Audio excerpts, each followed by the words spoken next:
صل وسلم دائما أبدا على حبيبك خير الخلق كلهم.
Ini India, negeri terpadat kedua di dunia.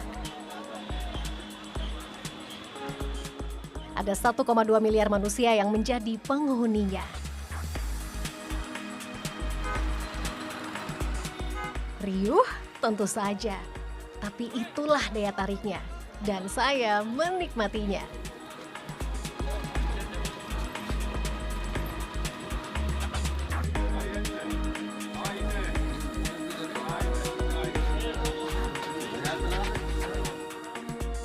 India bukan negara kecil, wilayahnya mendominasi kawasan Asia Selatan.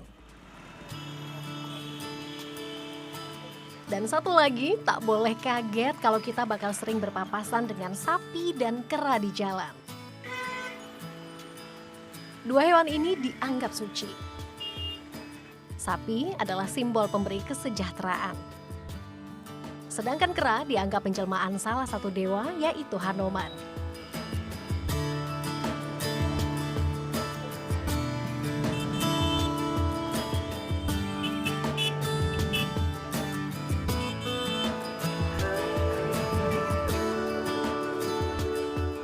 India juga disebut Hindustan, sebab mayoritas penduduknya beragama Hindu. Jadi jangan heran kalau kita akan melihat kuil di mana-mana.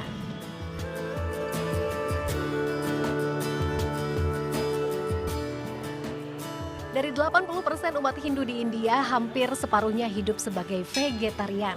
Sehingga di sini ada banyak restoran yang khusus menyediakan menunya. Ini menguntungkan bagi wisatawan muslim seperti saya. Tak repot lah untuk mencari makanan halal.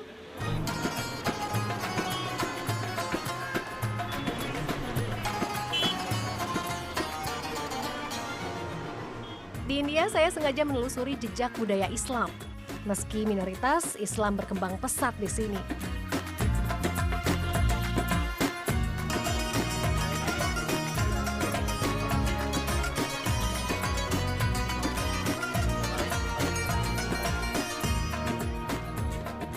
Salah satu situs yang tersohor adalah Taj Mahal.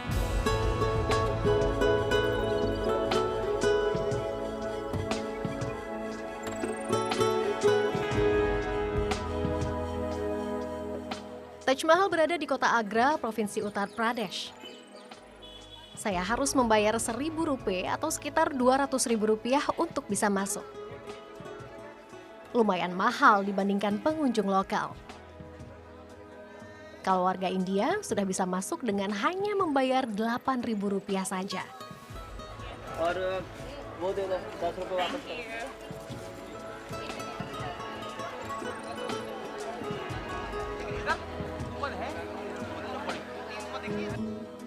Hari masih pagi, tapi pengunjung Taj Mahal sudah penuh.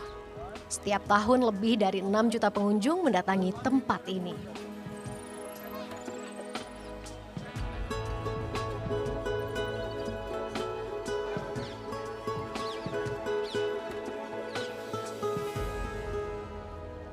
Aturan ketat diberlakukan. 1 salah satunya pengunjung hanya boleh membawa kamera foto atau telepon genggam untuk dokumentasi. Barang-barang yang tak boleh dibawa masuk bisa dititip di loker. Biaya sewanya cuma Rp5.000. Subhanallah, Taj Mahal terlihat indah dan megah. Inilah yang membuatnya masuk dalam daftar keajaiban dunia.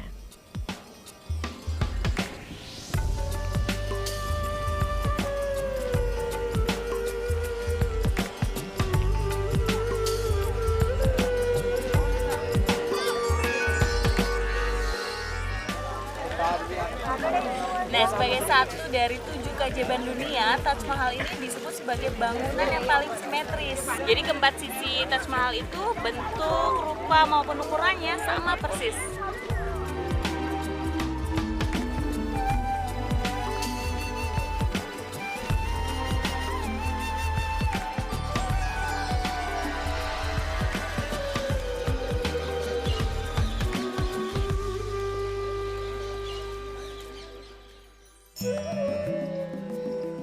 Taj Mahal adalah peninggalan kerajaan Mughal, sebuah kerajaan Islam yang pernah berdiri di India.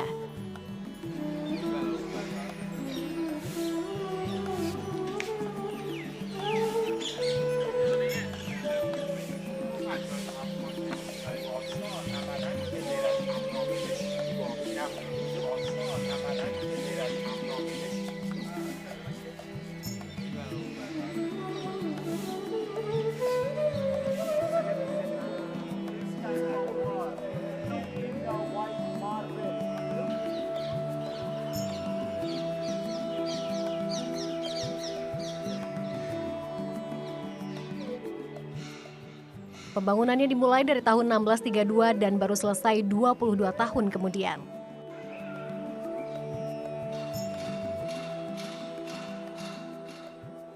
Taj Mahal dibangun atas nama cinta. Salah satu raja Mughal, Shah Jahan, mempersembahkan Taj Mahal bagi istrinya. Ia merasa kehilangan. Sang istri Mumtaz Mahal meninggal dunia saat melahirkan anak ke-14 mereka. Dan makamnya berada di bagian dalam gedung.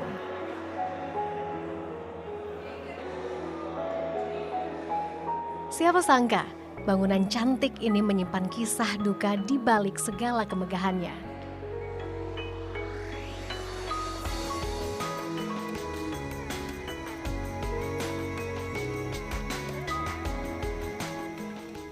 Taj Mahal menempati area seluas sekitar 22 hektar.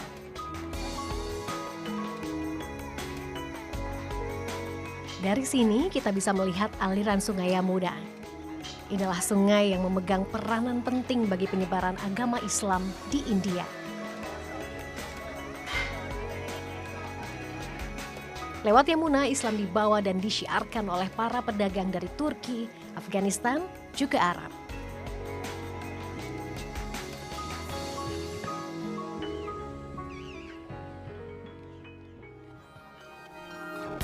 लब पे आती है दुआ बन के तमन्ना मेरी.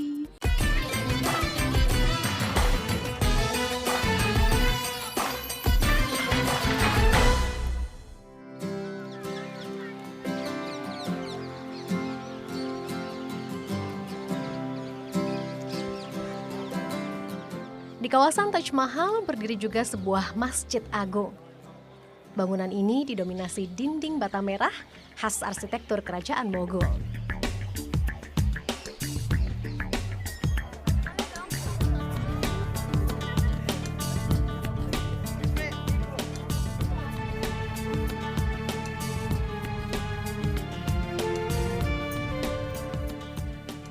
Sebagian pengunjung Taj Mahal meluangkan waktu melakukan sholat di sini. Sayang, saya tak bisa melakukannya. Sebab di India, seorang perempuan tak lazim melaksanakan ibadah di masjid.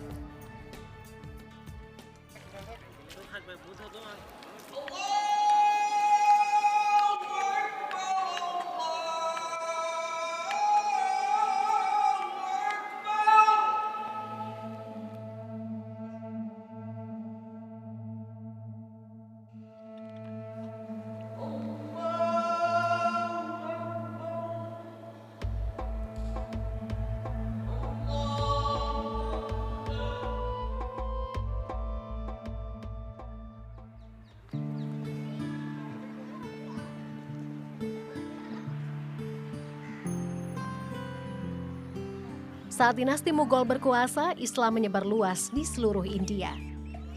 Peninggalan kerajaan ini tak cuma Taj Mahal. Saya mengunjungi satu tempat lagi, namanya Lodi Garden. Letaknya di ibu kota India, New Delhi.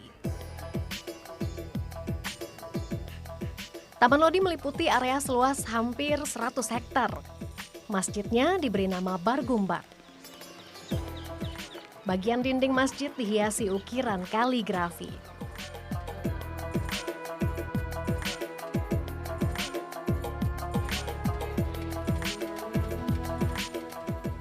Sementara bangunan makam keluarga kerajaan diberi nama Shish Gumbad.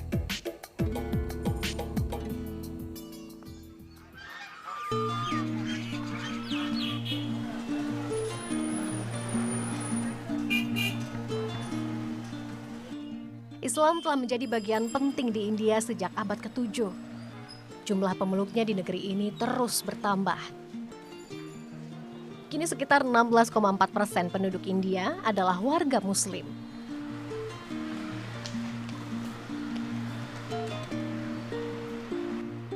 Saya mengunjungi Indian Islamic Cultural Center di Lodi Road, New Delhi.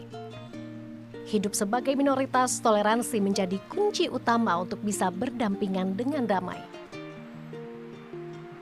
Umat Islam di India telah mempraktikannya, salah satunya pada ibadah kurban. Menyadari sapi adalah hewan yang disucikan umat Hindu India, warga Muslim memilih hewan lain untuk berkurban.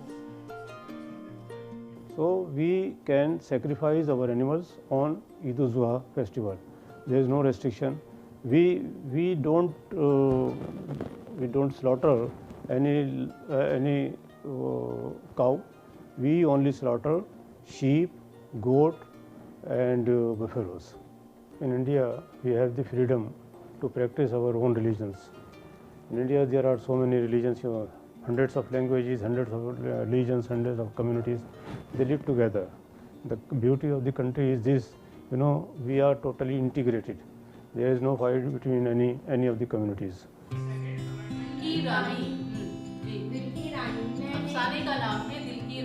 Di sini saya melihat kebersamaan umat beragama. IICC membuka kelas gratis bagi siapapun yang ingin belajar.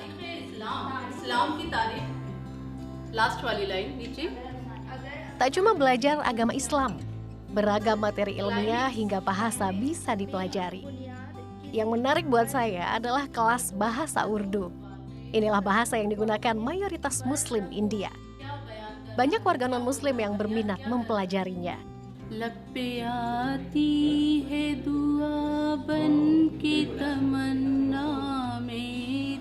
Bahasa Urdu dibawa oleh imigran Muslim dari Turki dan Persia.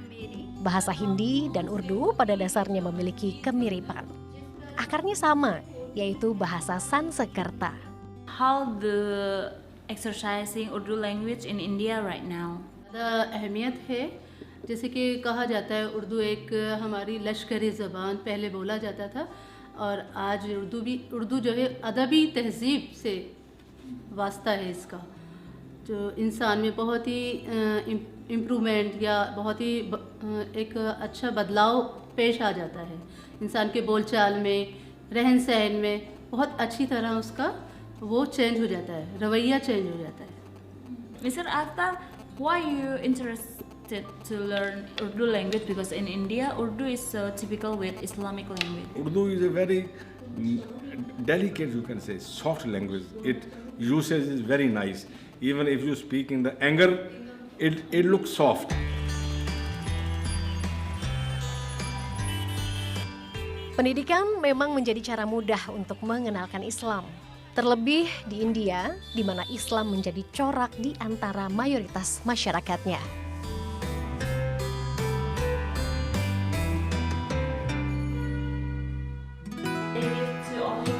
Yes.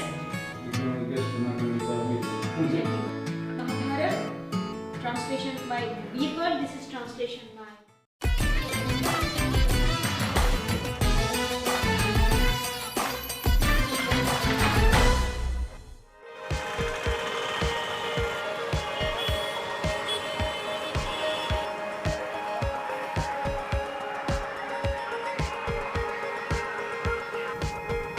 Bergeser ke bagian tenggara India, inilah kota Aligarh.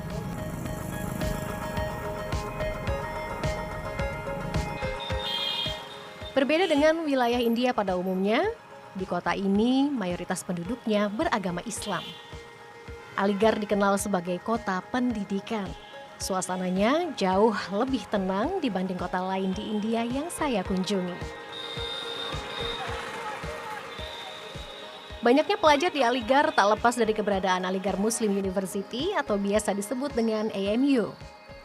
Inilah universitas Islam tertua di India.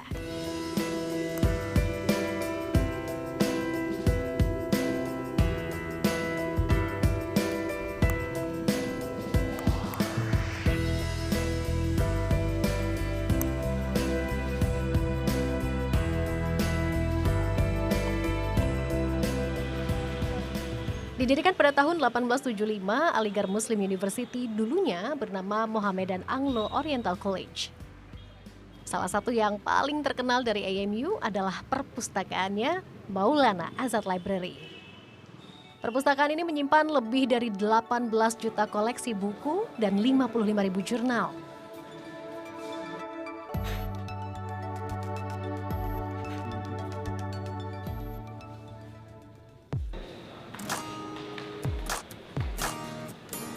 Selain terkenal dengan koleksi bukunya yang lengkap, perpustakaan juga memiliki banyak manuskrip kuno.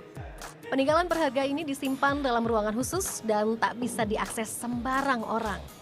Beruntung saya diberi kesempatan untuk melihat langsung. This is our manuscript division. We are having about 16,000 manuscripts. 16,000? Yes, more than 16,000. And these are the very rare manuscripts which have been displayed over here. And I'll be explaining you all the things one by one. Okay, printed from Rome. This is Manuskrip-manuskrip ini dibuat pada tahun yang berbeda-beda. Yang paling tua adalah sebuah karya kaligrafi Islam yang dibuat 1400 tahun silam. Mahabharata, translation by Birbal. This is translation by Manuskrip menarik lainnya adalah kaligrafi yang dituliskan di sebuah baju yang dikenakan bangsa Mogul saat berperang di masa lampau. They started printing machine. 50 condition. And they get Melihat satu persatu karya Islami ini membuat saya berdecak kagum. Tak heran bila ini disebut-sebut sebagai harta karun Aligarh Muslim University. Meski berlabel Islam, sistem pendidikan di AMU mengadaptasi negara barat, yaitu Universitas Cambridge dan Universitas Oxford, Inggris. Namun nilai-nilai seorang muslim tetap menjadi prinsip utama di universitas ini. Hal itu tercermin dari kesederhanaan dan sikap para pelajar. You become a good doctor, you become a good engineer, you become a good bureaucrat, you become a good social scientist, whatever field you want to choose, but your roots are the cultivating Islamic values, which makes you a complete man, a rare human being. Aligarh Muslim University ini juga menjadi universitas favorit tujuan para mahasiswa-mahasiswa Indonesia yang belajar di India. Nah, sekarang saya sudah janjian sama mereka.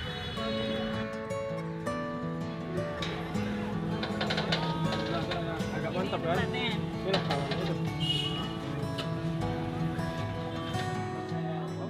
Lebih dari 30 muda-mudi Indonesia menuntut ilmu di Aligarh Muslim University. Kita gabung ya. Kebanyakan berasal dari Sumatera. Ada yang sedang menempuh jenjang sarjana, banyak pula yang tengah mengejar gelar master. Bertemu dan bercengkrama seperti ini jadi obat penawar rindu kampung halaman. Terlebih jika tiba bulan Ramadan.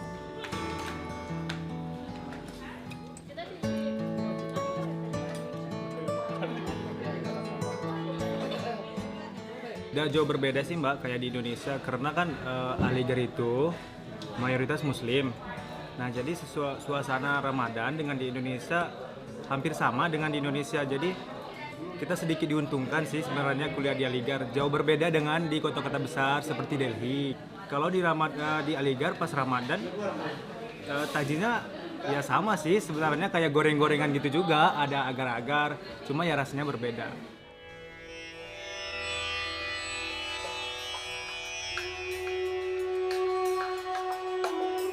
Menjadi kaum minoritas jelas bukan perkara mudah. Tapi semangat untuk terus menjunjung nilai-nilai keislaman dalam hidup jelas wajib hukumnya bagi seorang muslim. Dan berpeganglah hanya pada Allah seperti yang tertera dalam surat Al-Imran ayat 139. Janganlah kamu bersikap lemah dan janganlah pula kamu bersedih hati. Padahal kamulah orang-orang yang paling tinggi derajatnya. Jika kamu orang-orang yang beriman.